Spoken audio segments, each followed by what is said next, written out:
আসসালামু আলাইকুম প্রিয় ফুটবল ফ্যান্স। ইপিএলে নিজেদের সর্বশেষ ম্যাচে আর্সেনাল যে রীতিমতো চোখ করলো এবং ম্যানচেস্টার সিটির জন্য ইপিএলের ট্রফিটার পথটা অনেকটুকু ইজি করে দিল, সেই ম্যাচটাতে আর্সেনালকে হতাশ করতে অ্যাস্টন ভিলার জার্সিতে এক কথায় দুর্দান্ত ফুটবল খেলেছেন এমি মার্টিনেজ, যিনি কিনা বছরের পর বছর এই আর্সেনালের ব্যাকআপ গোলকিপার হিসেবেই ছিলেন।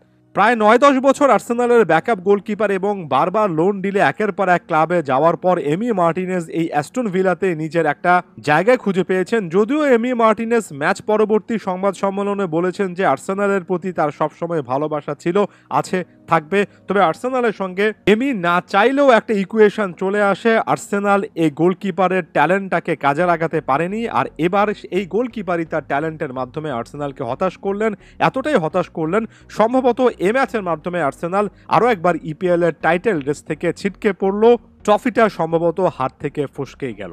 ওভারঅল অ্যাস্টন ভিলার একটা টিম পারফরমেন্স ছিল, তবে যদি এমির কথা আলাদা করে বলি, চারটা সেভ করেছেন, যার মধ্যে আর্সেনালের ১৯ নাম্বার জার্সি পরিহিত লিয়ান্দ্রো ট্রসার্ড তো একেবারে একা পেয়েছিলেন এমি মার্টিনেজকে, এতটা কাছ থেকে শট নিয়েছিলেন এমি মার্টিনেজ, ডান পাটা বাড়িয়ে অসাধারণ দক্ষতায় সেভটা করেছেন। ওই মোমেন্টে ওই সেভটা যদি তিনি না করতেন তাহলে গেমটা থেকে অ্যাস্টন ভিলা ছিটকে পড়তো।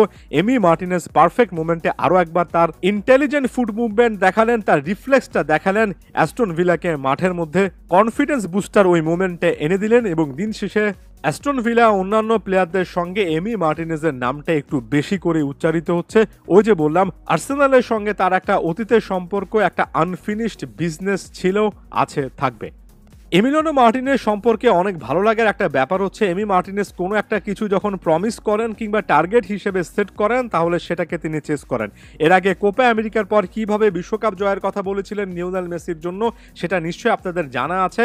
বিশ্বকাপ জয়ের পরে সেলিব্রেশনের কারণে বিতর্কিত হয়েছিলেন এবং পরবর্তী সময়ে এসে বলেছিলেন যে তিনি চ্যাম্পিয়ন্স লিগে খেলতে চান, তবে চুক্তিজনিত সমস্যা বা নানা কারণে অ্যাস্টন ভিলা ছাড়তে পারেননি। তবে অ্যাস্টন ভিলাতে যেহেতু থাকতে হচ্ছে, সেখানে থেকে তিনি ঘোষণা দিয়েছিলেন যে এই ক্লাবটার হয়ে চ্যাম্পিয়ন্স লিগে খেলতে চান। এখন পর্যন্ত অ্যাস্টন ভিলা সেই রেসটাতে খুব ভালোভাবে আছে। পয়েন্ট টেবিলে সেরা 4-এ থাকলে অ্যাস্টন ভিলা আগামী সিজনে চ্যাম্পিয়ন্স লিগে খেলার টিকিটটা অর্জন করবে। এখন পর্যন্ত 33 ম্যাচে 63 পয়েন্ট। হ্যাঁ, টটেনহাম একটা ম্যাচ কম খেলে 3 পয়েন্টের ব্যবধানে আছে, তবে অ্যাস্টন ভিলা যে ফর্মে আছে এখনও তাদের চান্সেস আছে। শেষ পর্যন্ত এমি মার্টিনেজের অ্যাস্টন ভিলা যদি এবার চ্যাম্পিয়ন্স লিগে কোয়ালিফাই করতে পারে, অর্থাৎ আগামী সিজনের জন্য, সেটাও কিন্তু তাদের ক্লাব ইতিহাসে অন্যতম একটা পাওয়া হিসেবে থাকবে এবং এমি মার্টিনেজ আরও একবার তার কথা রেখেছেন, সেই জিনিসটাও স্পষ্টত বলা যাবে। অ্যাস্টন ভিলার জার্সিতে ইপিএল সাইটে দেখা যাচ্ছে যে এমি মার্টিনেজ 31টা ম্যাচ খেলেছেন, 18টা ম্যাচ জিতেছেন, 7টা ম্যাচ হেরেছেন, 8টা ম্যাচে ক্লিন শিট রেখেছেন। তবে এই 31টা ম্যাচে 85টা সেভ করেছেন, প্রতিটা ম্যাচে গড়ে 2.74 হারে সেভ করেছেন।